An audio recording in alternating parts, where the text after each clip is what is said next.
Warmonger, a straightforward, adaptable hero that specializes in separating her opponents. She does this by using her collection of corruption feats, which are really powerful if you stack them up. As you can see, she has Corruption Blade. Next attack inflicts corruption, a power dealing damage to a target and their allies only if they stay close together. With this being her first feat, this is super powerful for 4v4 modes. Then we have feat 2, which is a passive. You gain more health from damage dealt from corrupted foes, so you get a benefit from your first feat that's going to have a really fast cooldown anyways. Then you have Elixir of Corruption, which is the passive. You gain health from damage dealt to corrupted foes. With Corruption Blade being your first feat, this makes it really easy for you to get health from this ability. Then for the third standout feat, we have the Power of Corruption. This is also a passive, but it simply raises the damage of the corruption, which makes Warmonger very powerful during a 1v4 situation. And lastly, for a unique fourth feat, we have the Corruption Blast. Corrupt nearby foes, corruption deals damage to the target and their allies only if they stay close together. So this is actually just an explosion you can place on yourself. Using this will add the corruption to everybody, allowing you to take advantage of the previous two feats. Not to mention you have your first one to use pretty much anytime you want. This is why Warmonger is a great 4v4 hero. And also Warmonger is a hero that has a skin available to her. As you can see, we have the Conquistador Villa. Not every hero has a skin, but luckily Warmonger is one of the more recent heroes that received one. Okay, so let's get into Warmonger's moves. We're gonna make this as simple as possible. Warmonger has basic light attacks. As you can see, they're not the quickest. They're pretty easy to parry if you're just constantly throwing them out. But something Warmonger has that really helps her is a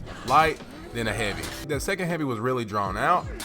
As you can see, it gives me plenty of time to cancel it if I want, but also if I want to go through with it, it's uninterruptible. And this goes for each side of Warmonger. Warmonger's a bit like Warden in some ways. She's a straightforward, easy vanguard, so she's gonna have some similarities. For example, I have a bash, and right after the bash, I can press light attack. That's just like Warden's shoulder bash. If you play Warden, you should treat it like such. And you also have the option to hold the bash.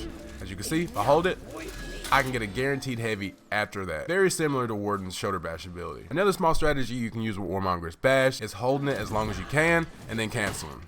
You could actually hold this for a very long time. Next, we're going to talk about another unblockable that Warmonger has, which is our side heavy dodge. You're going to dodge to the side, throw a heavy attack, she'll throw an unblockable.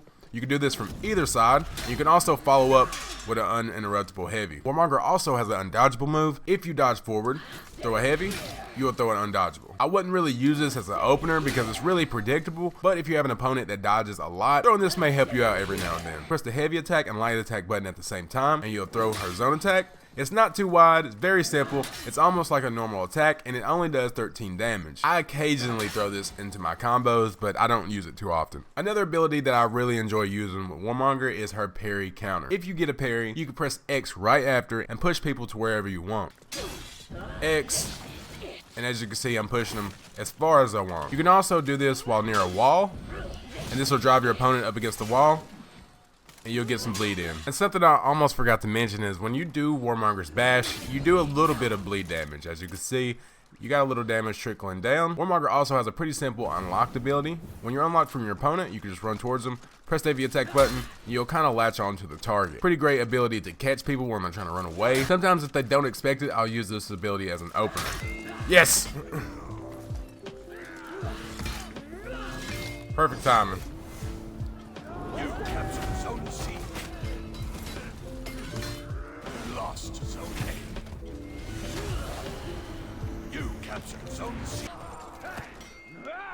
No, I was trying to use my feet and I just failed to do it.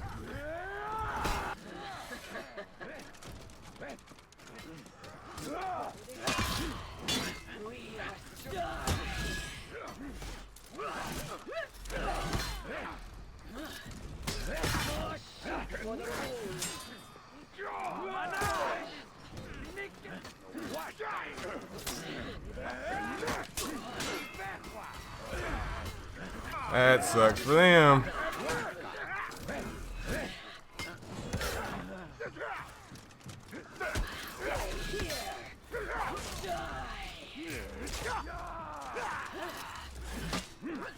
You captured Zone A.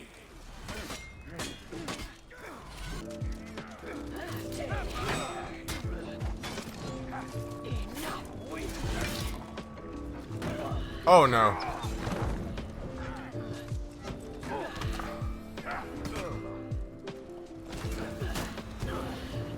Oh, dude.